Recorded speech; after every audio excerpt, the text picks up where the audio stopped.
In the right for equality and equal treatment, I'm actually seeing a trend within the gay community, and mostly among the younger generation, that I find disturbing. And I would like to address that. And what I'm discussing here is equality. So let me define equality. I believe equality is this: the same rules that apply to you apply to me. So therefore, if the heterosexual has the right to marry and have that marriage recognized by the state, then so does a homosexual. On the other side of the coin, if the homosexual has the right to stand up and say homosexuality is not wrong, then the anti-gay has the right to stand up and say homosexuality is wrong. See, the same rules that apply to you apply to me. And what I am seeing happening is the fight for equality is becoming a fight for inequality. The fight for equal treatment is becoming a fight for preferential treatment. If that trend continues, which it probably will, society's pendulum always seems to keep swinging back and forth from one extreme to another, but if that trend continues, then it's going to come back to bite us. Let me give the example of Russia. During Stalin Russia, the Christian church was persecuted and oppressed and censored. And now, just recently, a law has been passed in Russia that now criminalizes any speech that offends the sensitivities of believers.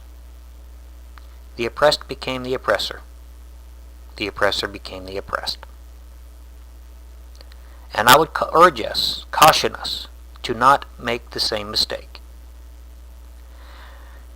There was an incident here, and I'll try to find and post a link. You can find it here on YouTube, where a young man stood up and to somebody else, but in the presence of a gay person, simply stated, "I don't believe that homosexuality is right. I believe it's wrong." And that young man is in trouble. He got in trouble with the school, and the parents went and got an attorney. That attorney actually made a statement which I wholeheartedly agree with. He said, the free speech does not stop simply because he walks through those school doors. Now, had this young man stood up and advocated violence or used belittling language, or even maybe even spoke directly to that homosexual, then maybe he would have crossed the line to where his speech is now advocating bullying, where his speech is now advocating discrimination. But if he has the right, if we have the right to say, stand up and say, homosexuality is okay, then he has the right to stand up and say homosexuality is wrong. Now, I'm not talking the theater of laws. I'm talking the theater of the free expression of ideas. So, when it comes to law, well, if a heterosexual has the right to display affection in public, then so does the homosexual. If the heterosexual has the right to marry, then so does the homosexual. So, the same rules that apply to you apply to me. So I'm not talking about oppressive laws.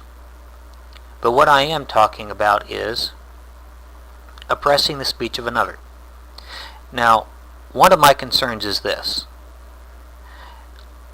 Law can become a weapon of oppression. Law can become, well, actually it already is. The way that the laws are right now, they are unequal, and it needs to be challenged, and it needs to be corrected. Marriage equality is one of them. If the heterosexual has the right to marry, then so does a homosexual. That's equality. That the same rules that apply to you apply to me. But when we begin to use the law as a weapon of oppression, then we are becoming the very ideals which we are trying to fight. And I will tell you how much of a constitutionalist I am. I tell you how much of a believer I am. If they were, the state or the gay community were to say, Fred Phelps and Westboro Baptist Church do not have the right to express their beliefs, then I would march with Fred Phelps. And the reason behind that is this. If he has the right to state his beliefs, then we have the right to state ours. But when we come to the point that he does not have the right to state his beliefs, then we don't have the right to state ours. And that's equality. My other point on this in the area of free speech is this, is that you're not going to change somebody's mind through force, through oppression, through intimidation. It's been tried before, more times than we can count throughout history. And it's always failed. The only way that you can change somebody's mind is through reason. And in reason, that requires an open channel of discourse. So, and allowing the free speech, what we have is this. The young man can stand up and say, I believe that homosexuality is wrong. And then in which case, we are now empowered as the gay community to stand up and say, we believe that homosexuality is not wrong, and this is why. So therefore, the young man who stands up and says that, we're sick or we're unnatural or whatever, we are now open to a discourse to change his mind through reason. But if we simply censor that speech and punish that young man and others like him, then they're still going to hold the beliefs. They're just going to hold those beliefs in secret, and they're going to wait for the opportunity to rear their ugly heads again. And history has shown us time and time again that when that has been attempted, and it's been attempted more times than I can count, the oppressed generally rises to power. So if we oppress their freedoms of speech, and if we oppress their freedoms of belief, then in the long run we're empowering them. And I would caution us not to do that. So again, I would like to define equality. Equality is the same rules that apply to you apply to me. So therefore, if the heterosexual has the right to express open displays of affection, then so does a homosexual. That's equality. If you don't like that, then the heterosexual does not have the right to express open displays of affection, but neither do we.